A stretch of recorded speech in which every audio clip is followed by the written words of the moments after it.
Grįžtame į Kauno Žalgirio areną ir joje vykusią Manijos moksleivių krepšinio lygos žvaigždžių dieną.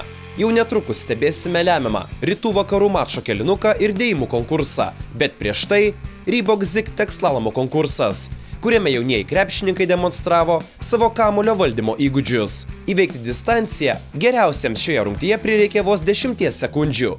Tarp dailiosios lyties atstovių slalome nepralenkiama buvo Kauno krepšinio mokyklos Aišiai kamuolio burtininkė Šarūnė Melinauskaitė, sau už nugaros palikusi Ukmergės sporto centro atstovė Gerda Morkūnaitė. Tuo metu vaikinų varžybose virtuoziškus kamuolio valdymo įgūdžius pademonstravo turintis Klaipėdos Vlado Knašiaus krepšinio mokyklos auklėtinis Martynas Miškinis. Finale tik po pakartotinio bandymo įveikęs Marčiulioniuką Ernestą Kazjanin.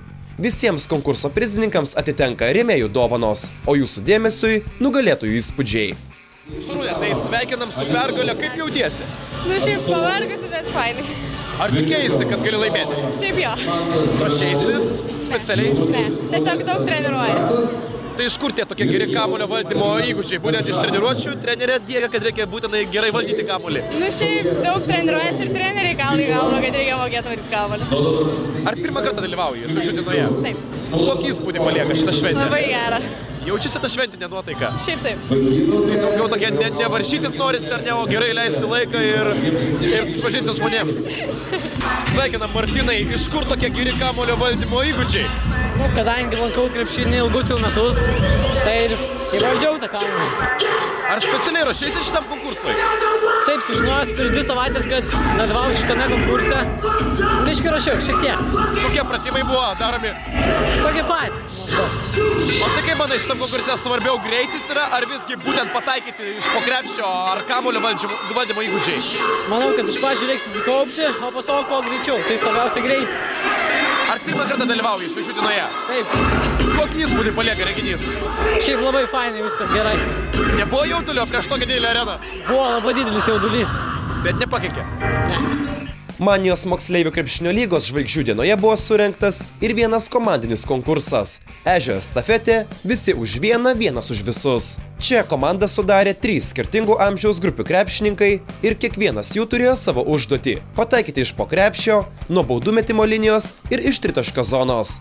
Merginų varžybose visas konkurentes įveikė ir nugalėtojomis tapo Palangos sporto centro merginos Brigita Savickaitė, Viktorija Vielavičiūtė ir Kristina Stalmokaitė, intriguojančioje finalo dvikovoje palaužusios Radviliškio sporto centro ekipą. Tai sveikinam su pergale, ar labai netikėta buvo? Ne, tikrai nesitikėjome, galvojame, kad nepateksim, nes labai perdėjimo nepasitikė, bet ačiū Dievui, taiklus tritaškis, išėdom su pergalę. Ar ruošiatės kaip nors specialiai būtent šitam konkursui? Ne, nesiruošiam. Lankėm treniruotės ir savaime viskas išėjo. Tai čia buvo toksai pirmasis išmėginimas, ar ne, iš karto Žalgirio arenoje jau? Taip. Ar pirmą kartą dalyvaujat žvaigždžių dienoje? Taip. Aha, tai tu turi patirties jau, ar ne? Ar gali palyginti būtent šitą šventę su prieš tai buvusiamis? Ar labai skiriasi, kas naujo galbūt? Ne, iš tikrųjų, abiejose šventėse buvo labai linksma, labai smagu yra, tai pasiekęs renginys. O tai, kad vyksta viskas Žalgirio arenoje, didelė arena, labai daug žmonių jaudulys neėmė? Didžiulis. Bet kai reikėjo, ranka nesudrebėjo, ar ne? Ne. O vaikinų komandinėje estafetėje pavydėtiną greitį ir taiklumą pademonstravo Sostinės krepšinio mokyklos komanda, kurią sudarė Žilvinas Gurklys, Paulius Cinelis ir Artūras Diakovskis. Finale vilniečiai sumetė visus metimus iš pirmo bandymo ir nepaliko vilčių Panevėžio kūno kultūros ir sporto centro atstovams. Nugalėtojai pergalę pažymėjo ir oro bučiniais merginoms. Ar tikėjotės pergalę šitame konkurse? Gal kažkiek ir tikėjomės vis tiek dalyvauti. Bet ne taip, kad jau 100% buvo įsitikinę, bet kažkiek tikėjomės. Finale atrodo visi metimai pasiekė tikslą iš pirmo bandymo. Tai ranka nedreba lemiamomis akimirkomis? Treniruojamės. Nedreba, normaliai. Pats mačiau siuntėjai bučinius kažkam po pergalės. Kam tai buvo skirta? Draugiai, dėkoju jai už tai, kad atvažiavo palaikyti Kauną. Nu, dabar žadėtojų staigmena. Galbūt esate matę, kaip užsienyje vaizdžiai tariant, išduriami atsitiktiniai žiūrovai, kuriems suteikiama proga mesti iš aikštės vidurio užrištomis akimis ir laimėti krūvą pinigų. Šįkart tokį pokštą sumanė iškrėsti ir moksleivių krepšinio lygos žvaigždžių dienos organizatoriai, kol žiūrovas, pagavęs laimingą kamuoliuką, buvo nuvestas už arenos ribų pasirašyti tariamai labai svarbios sutarties, renginio vedėjas Jonas Radzevičius sudarė sandėrį su publika. Ploti ir šaukti, nesvarbu, žiūrovas pataikys į krepšį ar nepataikys. Prizas taiklaus metimo atveju 10 000 litų. Solidi suma. Kaip greičiausiai ir numanėte, pokštas pavyko. Žaidimo dalyvis sugebėjo pataikyti tik į krepšio lentos kraštą, tačiau publika pašėlo, stengdamasi įtikinti laimingąjį ar šiuo atveju nelaimingąjį, kad metimas buvo taiklus. Regis, pats žiūrovas negalėjo suprasti, tiesa tai ar ne, ir atrodė nejaukais pasimetęs, o viską suprato tik tada, kai ant laimėjimo čekio pamatė užrašą "Beveik laimėjai". Išties vykęs pokštas, privertęs nusišypsoti visus susirinkusius Žalgirio arenoje. Bet nuo pokštų pereikime prie rimtesnių reikalų. Rungtynių rytai vakarai trečiojo kėlinuko, kuriame susigrūmė vaikai, gimė 1998 metais ir vėliau. Rytams šiame mače atstovavo marčiulioniukai Vilius Žukas ir Ramūnas Bosakas, šiaulietis Rokas Gadiliauskas, alytiškis Grantas Vasiliauskas, Simonas Kriaučiūnas iš Biržų ir Titas Taškūnas iš Radviliškio. Mergaičių garbę rytų komandoje gynė vilnietės Gabija Meškonytė, Kornelija Vasiliauskaitė, Raminta Šaketskaitė ir Indrė Rimdžiūtė, bei Biržų sporto mokyklos atstovės Martina Petrėnaitė ir Indrė Vilkuotytė. Rytams vadovauja Sigitas Krukis iš Alytaus ir Loreta Galdikienė iš Vilniaus. Vakarų frontas. Berniukai. Knašiaus krepšinio mokyklos atstovai Tadas Sedekerskis, Aidas Žitkus ir Džiugas Slavinskas, Kauno Aišių auklėtinis Gytis Masiulis, Saboniukas Elvis Juozaitis ir tauragiškis Matas Jogėla. Mergaitės.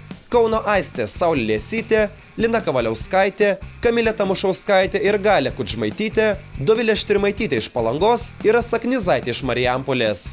Vakarams vadovauja Knašiaus mokyklos treneris Virgilijus Zakrys ir Aišių strategė Lina Dambrauskaitė Sabaliauskienė. Jeigu per pirmuosius 2 kėlinukus tiek rytų, tiek vakarų ekipos jauniai ir jaunučiai daugiau mėgavosi žaidimu ir leido varžovams atakuoti beveik be jokių kliūčių, tai šiame kėlinuke bent jau vakarų žvaigždutės parodė, kad noras laimėti yra stiprus ir tokiuose draugiškose rungtynėse. Nekartą siųstami rytų atstovus prie baudų metimo linijos. Tokia taktika regis pasiteisino. Vakarams pavyko sumažinti deficitą nuo 7 iki 3 taškų. Ir būtent jie turėjo net keletą galimybių rungtynių pabaigoje išlyginti rezultatą. Deja, visi metimai skriejo pro šalį ir rytai šventė bendrą pergalę rezultatu 67-64.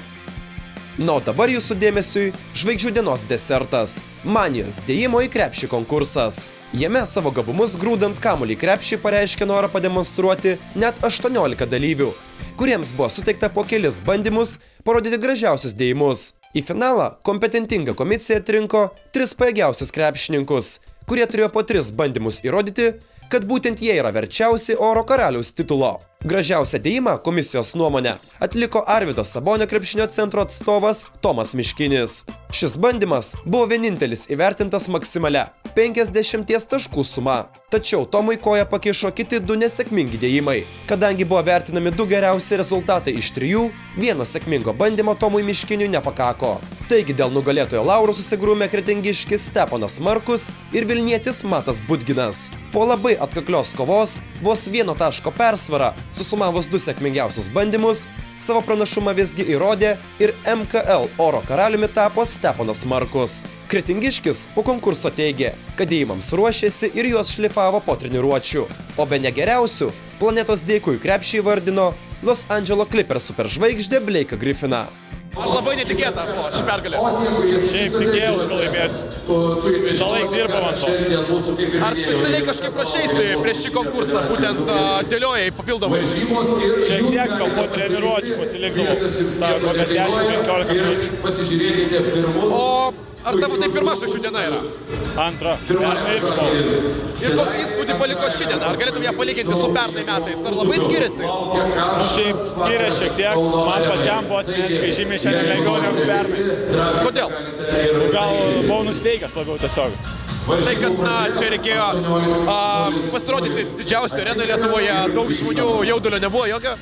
Gal šiek tiek. Ar turi pats kokią nors gražiausią dėjimą arba žaidėją, kuris geriausiai deda tau asmeniškai?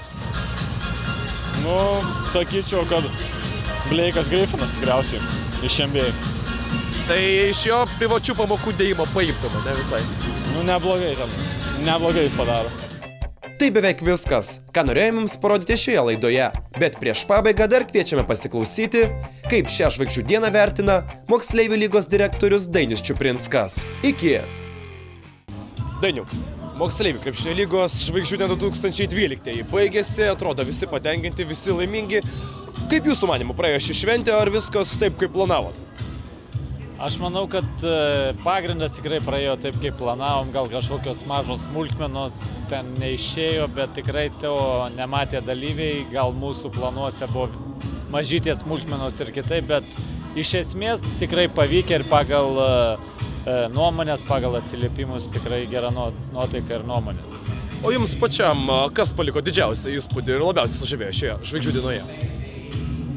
Šitam sužavėjo man tai pirmiausia tas naujovė su iš vidurio metimų, toks nenaujovė, gal sakysim, juokas, man jau sugalvotas yra tikrai neįprasta Lietuvoje, to dar nebuvo matęs, tikrai buvo įdomu pažiūrėti. Pokštas pavyko, atrodo. Manau, tikrai. Nežinau, kaip tas žmogus jaučiasi, reikėtų jo paklausti, bet tai tikrai vykęs pokštas. Šiemet žvaigždžių diena vyko jau didžiausioje arenoje Lietuvoje, Žalgirio arenoje. Na, kiek kalbėjome ir su pačiais jaunaisiais krepšininkais, sakė, na, buvo šioks toks jauduliukas. Bet kur dabar, kur toliau plėstis? Aišku, jau plėstis turbūt Lietuvoje nėra kur daugiau, nebent kažkas pastatytų dar kažką didesnio, bet tai artimiausių nenusimato. Bet manau, dabar galim plėstis ir gerinti dar labiau kokybę, ko, aišku, gyvenime niekad nebūna viršaus, tai su daugiau tobulėti kokybėje, o arenų tikrai ko turim Lietuvoje, tai manau, jas tikrai išnaudosime. Bet tradicija rengti žvaigždžių dieną kartu su Lietuvos krepšinio federacijos taurės finalo ketvertu bus išlaikyta? Manau, bus išlaikyta, bet yra viena problema, jeigu yra numatoma kitų metų rengti Londone, tai tikrai būtų sunku įgyvendinti mum, nes vien mūsų dalyvių 350, tai, sakysim, net vieno lėktuvo neužtektų, tai, bet pats pagrindas tikrai išsilaikys ir aš manau, kad federacijos taurė sugrįš į Lietuvą ir mes kartu būsim tikrai. Nebent tada Airijos lietuviai prieš Didžiosios Britanijos lietuvius? Nebent, nesakau ne, bet viskas dar prieš akį. Anglija, aišku, sudėtinga būtų.